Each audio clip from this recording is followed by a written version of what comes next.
আসসালামু আলাইকুম, কেমন আছেন আপনারা? আশা করছি প্রত্যেকেই ভালো রয়েছেন। আলহামদুলিল্লাহ, আমিও ভালো আছি। ডেইলি ইউজ অফ ম্যাথমেটিক্স বই থেকে আমরা আজকে যে টপিকসটা দেখব সেটি হলো বিএমআই। আমরা জানি যে এটা একটা বায়োলজিক্যাল টার্ম। মূলত গণিত হচ্ছে বিজ্ঞানের ভাষা। সো যেহেতু মেডিকেলের একটা টার্ম এটা বিএমআই, বডি মাস ইন্ডেক্স, তারপরও এখানে একটা ম্যাথমেটিক্স লুকিয়ে আছে। আপনারা অনেকেই ডক্টরের সাথে যদি আপনারা ওয়েট কমানো বা ওয়েট ফল, ওয়েট বাড়ানো বা এই রিলেটেড যদি আপনারা কোনো আলোচনা করে থাকেন, তাহলে ডাক্তার আপনাদের একটা জিনিস বলবে যে বিএমআইটা আপনারা 18.5 থেকে 24.9 এর মধ্যে রাখুন। ঠিক আছে, এটা হচ্ছে একটা স্ট্যান্ডার্ড। আমরা এখানে লিখেছি যে বিএমআই এর স্ট্যান্ডার্ড মানটা হচ্ছে 18.5 থেকে 24.9। যদি কোনো মানুষ তার বিএমআইটা 18.5 থেকে 24.9 এর মধ্যে রাখতে পারে, তাহলে বুঝতে হবে যে না, তার বডিটা হেলদি বা তিনি হচ্ছে সুস্থ একজন মানুষ। যদিও এটা হচ্ছে ওয়েট কম নাকি বেশি স্থূলতার একটা মেজারমেন্ট, বাট এইটার উপরে তো আসলে সুস্থতা নাকি অসুস্থতা এটা আসলে নির্ভর করে না। কারণ অনেক অনেক চিকন মানুষ আছেন যারা অসুস্থ, আবার অনেক চিকন মানুষ আছেন সুস্থ, আবার অনেক দেখা যাচ্ছে যে ফিট, তার বিএমআইটা 18.5 থেকে 24.9 এর মধ্যে, তারপরেও তিনি হয়তো বিভিন্ন ডিজিজ এর মধ্যে আক্রান্ত আছেন, তাই না? বাট এইটা হচ্ছে সুস্থতা কিংবা অসুস্থতা নির্ণয় করে না। তবে এই পরিমাণ বিএমআই যদি থাকে এই রেঞ্জে, তাহলে সেইটা একটা সুস্থ শরীর এর জন্য একটা অন্যতম ক্রাইটেরিয়া। ঠিক আছে, আমি আশা করি আপনাদেরকে এটা বোঝাতে পেরেছি। তো বিএমআই এর মধ্যে একটা ম্যাথমেটিক্যাল টার্ম লুকিয়ে আছে, চলুন আমরা সেটা দেখে ফেলি। আমরা রেফারেন্স বুক হিসেবে নিয়েছি ডেইলি ইউজ অফ ম্যাথমেটিক্স বই, আর এটা হচ্ছে ফার্স্ট এডিশন 2 নাম্বার পেজ। আপনাদের যাদের সামনে বইটা আছে আপনারা এটা ওপেন করতে পারেন। তো এই যে বিএমআই এর আসলে পূর্ণ রূপটা কি? বিএমআই এর পূর্ণ রূপটা হচ্ছে বি তে হচ্ছে বডি, এম তে হচ্ছে মাস। আমরা জানি মাস মানে হচ্ছে ভর, ঠিক আছে, আর এটা হচ্ছে ইন্ডেক্স, অর্থাৎ শরীরের ওজন সংক্রান্ত সূচি। আমরা এটা মনে করতে পারি ইন্ডেক্স মানে কি? সূচিপত্র, তাই না? তো বডি মানে শরীর, আর মাস হচ্ছে ভর। ওকে, ভর বা ওজন আমরা যেটাকে বলি আর কি। তো এম হচ্ছে মাস। তো বিএমআই হচ্ছে বডি মাস ইন্ডেক্স। এটার একটা সূত্র হচ্ছে, এখানে আমরা লিখেছি দেখুন, ডাব্লিউ কেজি আর ডিভাইডেড বাই হচ্ছে 8m স্কয়ার। এটা actually weight divided by height square. ঠিক আছে, তো আমরা এই যে কেজি লিখেছি মানে হলো আমরা এখানে বলেছি যে ওয়েট অফ কেজি, মানে কেজিতে ওয়েট। আমরা এখানে বলতে পারি যে কেজিতে ব্যক্তির ওজন। এটাকে আমরা বাংলায় যদি এইভাবে লিখি যে কেজিতে ব্যক্তির ওজন। ওকে, কেজিতে ব্যক্তির ওজন। আর এই যে এইচএম স্কয়ার, এটা মানে হচ্ছে হাইট অফ মিটার, তাই না? এটা হলো কি, যে মিটারে ব্যক্তির উচ্চতা, মিটারে। ওকে, মিটারে ব্যক্তির উচ্চতা। ঠিক আছে, এখন কথা হচ্ছে আমরা তো নরমালি যে ক্যালকুলেশনগুলো করি, ধরুন আপনাকে যদি বলা হয় আপনার হাইট কত, আপনি বলবেন 5 ফিট 5 ইঞ্চি বা 5 ফিট 8 ইঞ্চি কিংবা 5 ফিট 1 ইঞ্চি, তাই না? নরমালি আমরা ফিট এবং ইঞ্চিতে হিসাব করি। ফিট বা ফুট যেটাই বলি না কেন, আমরা ফুটে কনভার্ট করি। তো এই ফুট থেকে আমরা মিটারে যাব কিভাবে, সেইটা কিন্তু আমাদের আলাদা আলোচনার বিষয়। আপনারা ডেইলি ইউজ অফ ম্যাথমেটিক্স প্লেলিস্টে এবং বুক রিলেটেড প্লেলিস্ট, মানে দৈনন্দিন জীবনে গণিতের ব্যবহার এই প্লেলিস্ট এবং দৈনন্দিন জীবনে গণিতের ব্যবহার বই রিলেটেড যে প্লেলিস্ট, এটা চেক করলেই আপনারা কিন্তু পেয়ে যাবেন একেবারে। আমি সেখানে ফুট, মিটার, গজ, মাইল, কিলোমিটার, ফারলং, ঠিক আছে, ইঞ্চি, সেন্টিমিটার, একদম সব কিছু বিস্তারিতভাবে কিন্তু সেখানে দেখিয়েছি। আর ডেইলি ইউজ অফ ম্যাথমেটিক্স বইয়ের যদি আপনার রেফারেন্স চান, এটা হচ্ছে পরিমাপ অধ্যায়ের মধ্যে আছে। আমি আপনাদেরকে একদম পেজ নাম্বার সহ বলে দিচ্ছি। এটা হচ্ছে 8 এবং 9 নাম্বার পেজ, ফার্স্ট এডিশন। এখানে একদম বেসিক দেয়া আছে যে সিজিএস পদ্ধতি কি, এমকেএস কি, এফপিএস কি, একদম বাই রুট কিন্তু দেয়া আছে প্রত্যেকটা। আচ্ছা, আর এই যে দৈর্ঘ্য প্রস্থ উচ্চতা সংক্রান্ত আলোচনা আছে 10 নাম্বার পেজে। সো এই 10 নাম্বার পেজটা আপনারা যদি ধারাবাহিকভাবে পড়েন, অসাধারণ একটা অনুভূতি হবে। ওকে, তাহলে এই যে বিএমআই হচ্ছে কি, বডি মাস ইন্ডেক্স, এইটা হচ্ছে কেজিতে ব্যক্তির ওজন আর মিটারে উচ্চতা। আমি একটু আপনাদেরকে বলে রাখি, সেটা হচ্ছে যে 1 মিটার ইকুয়াল 3.28 ফুট, এটা আপনাদেরকে মনে রাখতে হবে। ঠিক আছে, এফটি, 1 মিটার ইকুয়াল এত ফুট।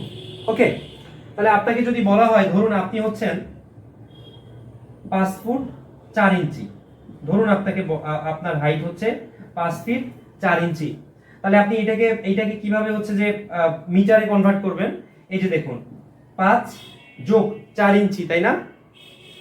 তাহলে 12 ইঞ্চিতে যদি 1 ফুট হয় তাহলে কত হবে? 4 ডিভাইডেড বাই 12 ফুট, এত ফুট, মানে 5 ফুট 4 ইঞ্চি যদি বলা হয় তাহলে এই 4 ইঞ্চিকেও আমরা তো ফুটে কনভার্ট করতে পারি, তাই না? তাহলে 4 ডিভাইডেড বাই 12 ফুট, কারণ হচ্ছে 4 ডিভাইডেড বাই 12, কারণ কি 12 ইঞ্চিতে যদি 1 ফুট হয় তাহলে 4 ইঞ্চিতে কত হবে? 4 ডিভাইডেড বাই 12। আপনারা এটা চাইলে ঐকিক নিয়ম করতে পারেন, আপনারা এইভাবে করে হিসাব করতে পারেন যে 12 ইঞ্চিতে যদি হয় 1 ফুট, তাহলে অতএব আপনি বলবেন 1 ইঞ্চিতে হবে 1 ডিভাইডেড বাই 12 ফুট, অতএব আপনি এখন বলতে পারেন যে 4 ইঞ্চিতে হবে 4 ডিভাইডেড বাই 12 ফুট। তো এই জন্যই আমি এখানে সরাসরি করে এটা লিখলাম। তাহলে আপনি যদি এখন যোগ করেন এটা যে 5 প্লাস, দেখুন এই যে কাটাকাটি যায় 1/3, তার মানে 0.3333 এরকম একটা পাবেন, তাহলে এটা হচ্ছে 5.333। এত আমরা এটা কিন্তু পাবো হচ্ছে ফুটে, কেমন? এটা হচ্ছে পাবো ফুটে। এখন এই যে ফুট যদি থাকে আপনারা কি করবেন? এখন 1 মিটারে হচ্ছে 3.28 ফুট, তাহলে 5.333 ফুটে কত মিটার? এটা যদি নির্ণয় করতে হয় তাহলে আমরা এখন ইজিলি করতে পারবো। আমরা বলবো 3.28 feet is equals to 1 metre, অতএব 1 foot equal 1 divided by 3.28 metre.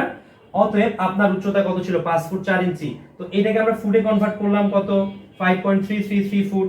That is আমরা এখন বলতে পারি অতএব 5.333 foot is equals to 5.333 divided by 3.28 foot, অর্থাৎ এই যে এই অংশটুকু আপনার ক্যালকুলেশন করতে হবে। এত মিটার, ওকে? এম, মিটারকে আমরা এম দ্বারা সূচিত করি সংক্ষেপে, ফুটকে আমরা এফটি দ্বারা সূচিত করি সংক্ষেপে, ওকে? তাহলে এইটা ক্যালকুলেট করলে আমরা ডেফিনেটলি একটা মান পাবো, এখান থেকে একটা মান পাবো। এই যে যেই মানটা পাবো সেইটাই কি মিটারে ব্যক্তির উচ্চতা, অর্থাৎ আপনার উচ্চতা মিটারে, বুঝতে পেরেছেন? এই হচ্ছে বিষয়।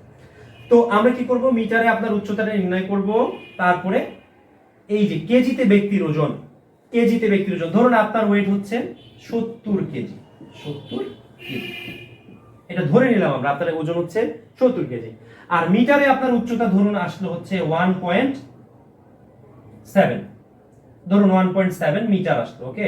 1.7 মিটার।